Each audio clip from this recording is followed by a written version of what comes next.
Hello dear student, 8.3 है वो हमारी कंप्लीट हो गई थी।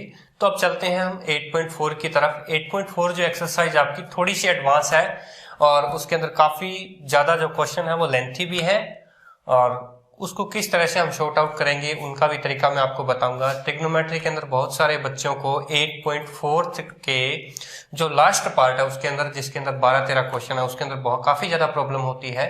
तो चिंता करने की कोई बात नहीं है, मैं यहाँ पर आपको बहुत ही अच्छे तरीके से बिल्कुल मिनिमम कंसेप्ट जो है वो क्लियर करवाऊंगा, मिनिमम टाइम के अंदर आपको क्लियर करवाऊंगा। तो सबसे पहले हम स्टार्ट करते हैं 8.4 के ओवरव्यू की तरफ जाते हैं। 8.4 के ओवरव्यू के अंदर अगर हम जाएं तो वहां पर रहते हैं कुछ आइडेंटिटीज जो आपको हेल्प करेगी उस क्वेश्चन को सोल्व करने में। पर्टिकुलर क्वेश्चन को किस तरह से आपको सोल्व करना है, क्योंकि क्वेश्चन तो किसी भी तरह से कैसे भी पूछा जा सकता है। तो स्टार्ट करते हैं आइडेंटिटी की तरफ। तो आइडेंटिटी में स्टार्ट करता हूं साइन स्क्वायर थीटा से।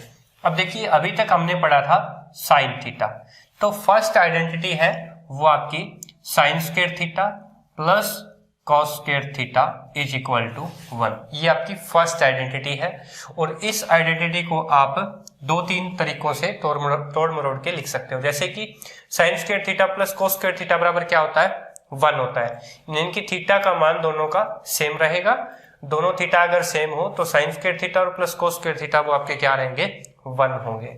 इसी तरह से अगर आप साइन स्क्वायर थीटा के बराबर बात करें तो 1 माइनस कॉस स्क्वायर थीटा हो जाएगा। इसी तरह अगर आप कॉस स्क्वायर थीटा का वैल्यू निकालेंगे तो आपका 1 माइनस साइन स्क्वायर थीटा हो जाएगा। क्लियर है, साइन और कोस का ऐसे रिलेशन बनेगा। स्क्वेयरिंग की अगर हम बात करें, अगर थीटा का स्क्वायर हो रहा हो तो। इसी तरह cosec square theta minus minus, ये ध्यान रखना, cot square theta is equal to हमेशा 1 होता है। Cosec square theta minus cot square theta is equal to 1। और इसको फर्दर आप सोल्व करोगे तो यूं कह सकते हो कि cosec square theta is equal to 1 plus cot square theta, 1 plus cot square theta. और अगर आपको कोट स्क्वायर थीटा की वैल्यू निकालनी है तो cot square theta is equal to हो जाएगा आपका, क्या हो जाएगा, ध्यान रखिए, अगर कोट स्क्वायर थीटा को हम इस साइड लेकर जाते हैं तो 1 इस साइड आ जाएगा, यानी कि cosec square theta minus 1, cosec square theta minus 1। I hope कि आपको ये सेकंड आइडेंटिटी भी समझ में आ गई होगी। ठीक है, किसी यानी कि याद रखनी है इसको। मेन आइडेंटिटी ये है जो आपको याद रखने लायक है।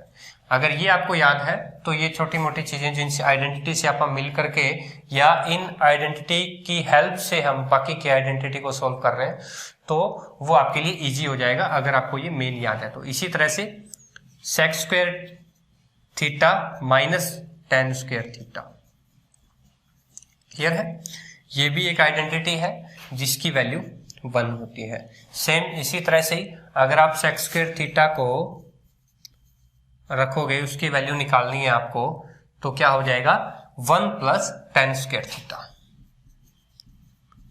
ठीक है, और अगर आप टेन स्क्वायर थीटा बराबर निकालोगे, टेन स्क्वायर थीटा बराबर, तो वो क्या हो जाएगा, सेक स्क्वायर थीटा माइनस 1, यानी कि सेक स्क्वायर थीटा माइनस 1।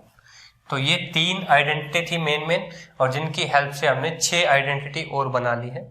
अब देखते हैं, जैसे मैंने आपको बताया था कि साइन थीटा है वो किसके बराबर होगा, 1 बाय कोसेक थीटा के। इसी तरह कोसेक थीटा है वो किसके बराबर होगा, 1 बाय साइन थीटा के। मैं आपको पहले भी बता चुका हूं। इसी तरह जो साइन कोसेक का उल्टा है, कोस सेक का उल्टा है, cos theta is equal to 1 divide by sec theta. इसी तरह sec theta is equal to 1 by cos theta. और टेन और कोट बराबर होते हैं, यानी कि सॉरी, टेन और कोट एक दूसरे के इनवर्स होते हैं। Tan theta is equal to 1 by cot theta और cot theta is equal to 1 by tan theta. ये आइडेंटिटी आपको अच्छी तरह से समझ जानी चाहिए। दूसरा है, अगर टेन थीटा को आप साइन और कोस थीटा की फॉर्म के अंदर लिखना चाहोगे तो sine theta divide by cos theta. इसी तरह कोट थीटा भी आप लिख सकते हो कोस और साइन की। तो मैंने आपको बताया था टेन थीटा वो कोट का इनवर्स होता है, तो ये इसका इनवर्स हो जाएगा cos theta divide by sine theta. ये आइडेंटिटी है जो आपकी 8.4 के अंदर काफी ज्यादा मदद करेगी, हेल्प करेगी। तो इसको आप लिख सकते हो कॉपी पे। तो चलिए चलते हैं हमारा जो 8.4 का फर्स्ट क्वेश्चन है उसकी तरफ।